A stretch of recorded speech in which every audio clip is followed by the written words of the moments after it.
Mga mag-uuma sa dakbayan sa Talisay, malipayon nga nagsugod na ang pag-uwan-uwan. Kinigumikan kay makapadayon na sila sa pagpananom ug mga lagutmon ug mga utanon. Si Chona Carion sa report.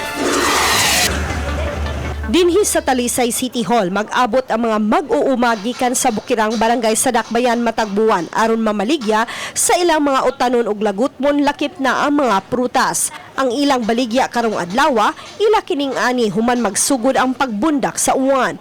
Matod ni Emilio Abasas, taga Barangay Haklupan, nga bisan pa man nga dili pa kanunay ang pag-uwan-uwan apan nakapatubo na kini sa iyang mga pananom. Gani ubay-ubay na ang iyang paninda karon. Samtang si Rosalia Galupo nakaginhawa na usab og miarang-arang na ang ilang kita.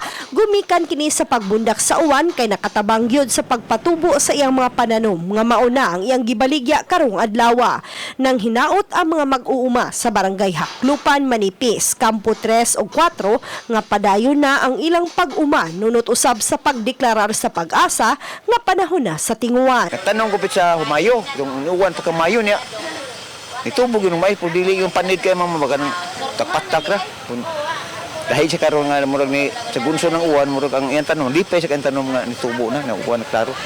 Kanini amo ni ang abot agi sa init pag uwan pirmiro ni turok naman din sila no. Mo na ni sila. Nindot og kana ang tubo na sad.